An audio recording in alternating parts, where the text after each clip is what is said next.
Bom dia, gente. A gente vai fazer uma aula de revisão, tá? Do conteúdo da primeira unidade de Sociologia para o terceiro ano. A gente começou a estudar as instituições sociais, né? A instituição é toda forma ou estrutura social estabelecida, constituída, sedimentada na sociedade e com caráter normativo, ou seja, ela define regras, normas e exerce formas de controle social. Exemplos mais evidentes, a gente tem o Estado, a igreja, a escola, a família, o trabalho remunerado. A gente viu alguns desses em sala de aula, outros não. E aí a gente tem a intenção de trabalhar todos aqui nessa revisão, tá? Se ela ficar muito longa, a gente divide ela. Bom, as principais características da instituição é elas serem exteriores à pessoa, né? Elas são experimentadas como algo dotado de realidade externa dos indivíduos. Então, quando você entra na instituição, as regras, as características delas já existem, né? Elas são exteriores a nós. Elas têm um objetivo. Todas as pessoas da sociedade admitem que elas existem e reconhecem que elas são instituições legítimas, tá? Muitas das vezes a gente não faz tanto uso dela, mas todo mundo acredita e aceita que ela existe, que ela tem um objetivo para a sociedade. Elas exercem coerção, tá? Elas têm o poder de exercer pressão sobre as pessoas, de modo a levá-las a agir segundo os padrões do comportamento considerados corretos pela sociedade. Então, a gente estudou bastante alguns desses conceitos de coerção, principalmente relacionado à família, né? Quando a gente for falar os tipos de instituição, a gente vai trabalhar um pouquinho mais essa coerção. A autoridade moral são reconhecidas como tendo o poder legítimo de exercer seu poder e obrigar as pessoas a agir segundo determinados padrões, tá? E, finalmente, historicidade. As instituições já existiam antes do nascimento do indivíduo e elas vão continuar existindo depois da sua morte.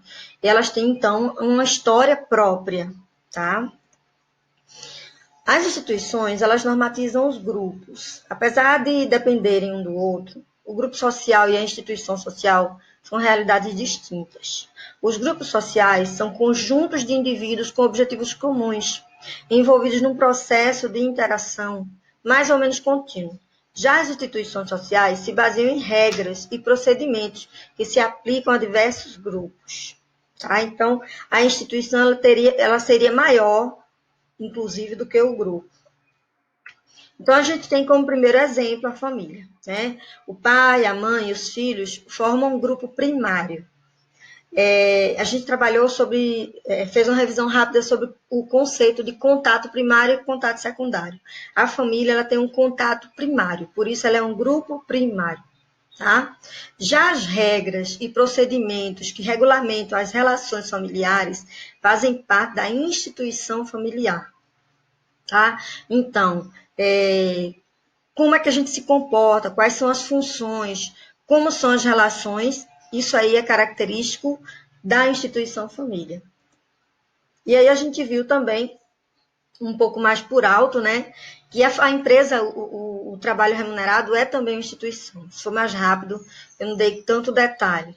Né? Os membros de uma empresa eles constituem um grupo social formado por acionistas, administradores, prestadores de serviço e empregados. As relações entre essas pessoas são reguladas por leis, regras e padrões das instituições econômicas. Então, você tem o grupo, mas tem a relação relacionada a regras, leis e padrões que caracteriza a instituição. Tá claro? Então, a gente tem aqui um grupo e uma instituição. Família também é um grupo e uma instituição. As instituições, elas são interdependentes. Por exemplo, a escravidão foi uma instituição vigente no Brasil entre 1500 e 1888. Com a libertação dos escravos, as instituições econômicas do país sofreram profundas transformações. Deixou de haver trabalho escravo e os trabalhadores passaram a receber salário. As instituições familiares, religiosas e educacionais foram igualmente afetadas pela mudança na relação da escravidão, tá? Com o fim da escravidão. E aí a gente vai só lembrar rapidamente a instituição família. né? As principais instituições são a família, o Estado, as instituições educacionais, a igreja e as instituições econômicas, que é o trabalho remunerado. Embora sigam normas sociais institucionalizadas, cada família tem suas próprias normas de comportamento e de controle. A família é o primeiro corpo social do indivíduo. Sua estrutura varia no tempo e no espaço, ou seja, antigamente a gente tinha uma estrutura familiar, hoje a gente tem outra. A estrutura familiar que ela existe na nossa sociedade é diferente da estrutura familiar que existe na sociedade da China, que existe na sociedade de um povo especificamente na África ou na Arábia Saudita. Então a gente tem aí uma estrutura variada no tempo e no espaço. Essa variação pode se referir ao número e à forma de casamento, aos tipos de família e aos papéis familiares, tá? Então, pai e a mãe, relação, cada um tem a função, ou ambos têm funções divididas, ou só um tem uma função que seria de sustento e o outro tem a função de administrar. A gente sabe que hoje tem uma realidade diferente, enquanto que por muito tempo na nossa estrutura social o homem fazia o sustento econômico e a mulher a educação familiar. Hoje a gente tem essa realidade se variando, né? Muitos homens estão assumindo o papel de educação da família e muitas mulheres estão tendo que ir trabalhar para ajudar no sustento econômico da família. Tá? E essa variação, ela também está na realidade do tipo de casamento que a gente chegou a trabalhar, né? A poligamia, a monogamia, dependendo do lugar onde aconteça esse casamento. Então, a gente vem aqui discutir rapidamente. Monogamia versus poligamia. A família monogâmica é aquela em que a pessoa tem apenas um cônjuge, quer por uma aliança indissolúvel, quer se admita o divórcio. A lei brasileira admite um novo casamento ao término do anterior, tá? A família poligâmica é aquela em que a pessoa pode ter 2 ou mais cônjuges. O casamento de uma mulher com 2 ou mais homens chama-se poliandria, e o de um homem com 2 ou mais mulheres, poliginia. As formas de casamento. A gente tem a endogamia e a exogamia. A endogamia quer dizer casamento permitido dentro do mesmo grupo, da mesma tribo. Exogamia é o casamento encontrado na maioria das sociedades modernas. Trata-se da união com alguém fora do grupo, que eventualmente pode ser de religião diferente, de raça diferente, ou, que eu dei um exemplo em sala de aula, de família diferente. 2 tipos de família, de organização familiar. A família conjugal ou nuclear, que reúne o marido, a mulher e os filhos. A família consanguínea ou extensa, que engloba, além do casal e dos filhos, ou avós, ou tios, ou primos, tá? Então, existem outros tipos de composição, e a gente tem aí, inclusive, uma foto, né, de uma família consanguínea. É claro que isso, quando a gente fala do convívio diário, de morar junto, tá? Porque a maioria das famílias são consanguíneas na relação. Que a gente tem, né, aquela coisa de tios, cunhados, sogros, etc. Mas quando a gente fala nesse tipo, a gente está falando da realidade do cotidiano na casa, no lar, ok? As funções da família. A função sexual reprodutiva garante a satisfação dos impulsos sexuais dos cônjuges e perpetua a espécie humana com a geração de filhos. Muitas das famílias hoje não são reprodutivas, são só sexual, né? Função econômica, que é aquela que assegura os meios de subsistência e o bem-estar de seus integrantes. A função educacional, é responsável pela transmissão às crianças dos valores e padrões culturais da sociedade. Ao cumprir essa função, a família se torna o primeiro agente de socialização do indivíduo. Em tempos de globalização, a sociedade pós-industrial criou um novo padrão de família. Por exemplo, em São Paulo, 54,6% das famílias pertencem ao modelo tradicional. O chefe da família, hoje, não é mais o mesmo. A mãe deixou de ser a rainha do lar. Os homens participam de atividades domésticas em mais de 43% desses lares. Então, a gente tem esse modelo tradicional, seria o modelo em que o homem sustenta a casa e a mulher toma conta da família e educa os filhos. Hoje, a realidade é outra. né? Mais de 40% dos homens têm que ajudar nas atividades domésticas hoje e também as mulheres têm que ajudar no sustento econômico. Continuando. Os índices de divórcio cresceram tanto no Brasil quanto em países desenvolvidos, como os Estados Unidos, por exemplo, onde metade dos casamentos termina em separação. A fertilidade caiu drasticamente. Países como Itália, França e Alemanha correm o risco de perder 30% da população a cada geração. Aqui no Brasil, a gente também está passando por essa realidade, tá? Os casamentos que 30 anos atrás tinha 3, 4, no mínimo 2 filhos, hoje geram apenas um filho. Produto do divórcio, do abandono, da viuvez e da competitividade, a nova família é monoparental. Em muitos casos, os filhos moram só com o pai ou só com a mãe, quase nunca com os dois. O modelo de família nuclear parece continuar predominando, como que fruto de uma adaptação à sociedade pós-industrial. Por quê? Porque antes da sociedade industrial, a realidade eram famílias onde a gente via um grupo maior, né? Então, não era família nuclear, era aquela família conjugal, tá? Onde tinha avós, tios, tias, todos morando juntos. As casas eram maiores e o convívio era com mais gente, tá? A igreja, que é uma outra instituição. O sentimento religioso é universal. Ele está presente em todas as épocas e lugares. Cada povo tem nas crenças religiosas um fator de estabilidade, de aceitação, da hierarquia social e de obediência às normas necessárias à sociedade. Então, a função da igreja é uma função estabilizadora.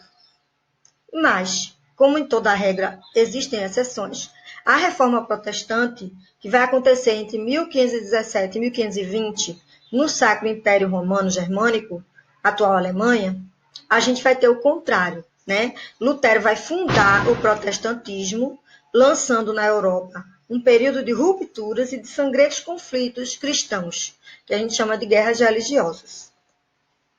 A crença no sobrenatural, que está sempre constante, né? A religião envolve poderes sobrenaturais e ou misteriosos.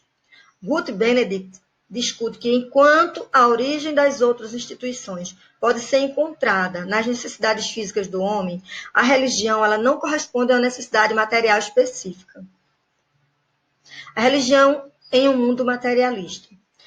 A gente tem uma mudança muito clara nas religiões ocidentais, desde 1891, principalmente na Igreja Católica, que é quando acontece o Rerum Novarum, ou Rerum Novarum, onde o Papa Leão XIII expôs o que seria chamado de doutrina social da Igreja. O chefe da Igreja ele rejeita o socialismo, que na época era tido inclusive como ateu, né? Mas ele vai afirmar a necessidade de um Estado em que há a necessidade de garantir melhores condições de vida para os seus trabalhadores. E é aí que a gente vê a questão da doutrina social na igreja. Se não me engano, foi Denilson que me questionou esse material. Isso que ele está acrescentado aqui, tá? Então, dá uma olhada aí, Denilson. Ela é chamada de Teologia da Libertação na América Latina e a ideia de unir a luta pela justiça social aliada à mentalidade marxista. Há grupos conservadores que rejeitam isso e desejam retornar às origens, né? Que são os grupos conservadores da igreja. Um novo tipo de liderança frente a novas questões que se apresentam. Pergunta, né? Um novo tipo de liderança frente às novas questões que se apresentam? Participar dos problemas sociais, econômicos e culturais, dando amparo moral, mas ajudando a resolver certos problemas. Essa seria a intenção da igreja, da religião aí. O Estado, uma outra instituição social.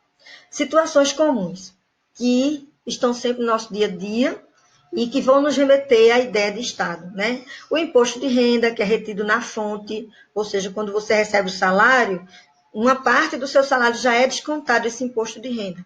Ou quando você compra um produto, que embutido no valor desse produto já está ali o imposto também. Por que isso acontece? A gente vai ter como análise, a princípio, da força legítima, né? Max Weber, ele diz que o Estado é a instituição que dispõe do monopólio do emprego legítimo da força sobre um determinado território. Então, é o Estado que tem o direito de ter as forças armadas, né? Seja o exército ou a própria ideia de polícia, perdão. Nas democracias modernas, a lei confere ao Estado o direito de recorrer a várias formas de pressão, inclusive da violência, para que suas decisões sejam obedecidas. O poder do Estado. O poder designa a probabilidade de impor a própria vontade dentro de uma relação social, mesmo contra toda resistência, inclusive na cobrança de imposto, que é o que a gente colocou lá no início. O que é esse imposto? Qual a intenção dele? A intenção do imposto é sustentar exatamente a organização desse Estado para se fazer com que ele funcione e se imponha. Só que ele precisa economicamente de apoio, daí o imposto. Ter poder é conseguir impor a própria vontade sobre a vontade de certos indivíduos. Então, a gente tem, em uma manifestação, o poder da polícia, né, tentando evitar que aquela manifestação passe dos limites do direito que as assiste, que elas têm. Elas têm até um direito de manifestação, mas é vedado algumas circunstâncias nessa manifestação. O Estado de Direito, o que seria ele, né? A gente tem a Assembleia Constituinte, que é um grupo de representantes do povo, que seriam os deputados ou senadores, que elaboram a Constituição, que é livremente elaborada por pessoas eleitas com essa finalidade. A gente chama de Estado de Direito porque, ao existir a Constituição, ninguém está acima dessa Constituição, tá? Nenhum dos poderes existentes estão acima dessa Constituição. A descentralização do poder nas mãos de um único governante. Houve época da história humana em que um rei ou um imperador, ele tinha sobre si, sob suas mãos, o poder de executar as leis, criar as leis e administrar o Estado. Hoje, na realidade que a gente vive, a gente tem esses três poderes separados, tá? A gente tem o executivo, o legislativo e o judiciário separados um do outro, justamente para evitar que um só governante fique com tanto poder em suas mãos. Porque, historicamente, a gente sabe que houve abuso desses poderes, né? Então, a gente tem aí o poder executivo, que é o governo, a administração pública, as forças armadas, a prefeitura, o governo do estado, isso é executivo. O legislativo, que são representados pelo Congresso Nacional, pelas Assembleias Legislativas e pelas câmaras de vereadores. Então, a gente tem aí os três níveis, né? O primeiro seria nacional, a Assembleia Legislativa, que seria também nacional, mas também a gente tem a Assembleia Estadual, e as câmaras de vereadores, que seriam municipais. E, finalmente, o órgão judiciário, né? Que também tem vários níveis do Poder Judiciário, representado como poder nacional o Supremo Tribunal Federal, o STF. Ok? O que acontece quando o Estado não consegue coibir a violência no seu interior? A gente tem, historicamente, na França, entre 1789 e 1793, aquilo que a gente chama de Revolução Francesa, e na Rússia, em 1917, aquilo que a gente chama de Revolução Russa, onde grupos assumiram o poder, fundando um novo tipo de Estado. Tá? Enquanto que na França a gente tem o início das estruturas republicanas, na Rússia a gente vai ter aquilo que é chamado de governo socialista. Quando há uma separação dos poderes e não é bem administrado, a gente tem o espaço dado a um outro poder, que seria aquele poder de força. É por isso que a divisão dos poderes ela é importante. Né? Então, aí você tem o poder legislativo, que é o que cria leis, o judiciário, que é o que administra essas leis, e o executivo, que administra o país. Sendo que o poder da força, ele estaria sob o poder do executivo. Quando o executivo ele não administra bem isso, ou quando há espaço entre os três poderes que permitem isso, a gente tem o poder paralelo, como, por exemplo, forças que não respeitam nenhum dos três primeiros poderes e que querem administrar uma localidade com plenos poderes. A gente está aí falando dos órgãos da criminalidade, né? É disso que eu estou falando, por exemplo, o Comando Vermelho, ok? Ou forças de milícias que não têm o direito de usar poder da força, porque o poder da força ele é do poder executivo. Quais são os componentes que constituem o Estado? O território, que constitui a base física do Estado, sobre a qual ele vai exercer jurisdição. Então, a gente vai ter os limites territoriais sobre os quais a gente vai ter essa jurisdição. A população, que é composta dos habitantes do território, que formam a base física e geográfica do Estado, né? As instituições políticas, que são essas organizações dos poderes que eu citei agorinha, né? Que seriam as assembleias, os governos, as prefeituras, etc. O Estado-nação. O que é o Estado-nação? A nação é um conjunto de pessoas ligadas entre si por laços permanentes de idioma, tradição, costumes e valores. Isso existe antes mesmo do governo, da estrutura governamental que a gente chama de Estado. Ok? Então, pode existir a nação sem Estado. Então, a gente tem, por exemplo, em países como a Espanha, um grupo que se denomina de uma nação separada do governo espanhol e quer a independência do governo espanhol. Então, eles são nação, mas não são Estado, porque o Estado é o Estado espanhol. Judeus, por exemplo, antes da criação do Estado de Israel, eles eram uma nação que estava espalhada pelo mundo todo, e ainda está, inclusive. Né? Mas aí, quando a Inglaterra doou parte do território para os judeus, a gente vai ter lá agora, hoje, o Estado de Israel. Tá? E aí, quem perdeu o território, parte do território, foram os palestinos, os curdos, e a gente ainda tem os ciganos, que até hoje não têm território. No caso dos curdos, eles são extremamente perseguidos pelos povos árabes, né? Os palestinos, hoje, não têm território dentro do Estado de Israel, são um povo sem território hoje, estão justamente compondo grande parte dos territórios dos países ao redor de Israel, porque eles fugiram ou foram expulsos do território de Israel. Então, a gente tem aí a circunstância da nação sem o Estado. Qualquer dúvida é só enviar pelo formulário, que a gente depois faz ou um podcast ou um outro vídeo para tirar dúvida.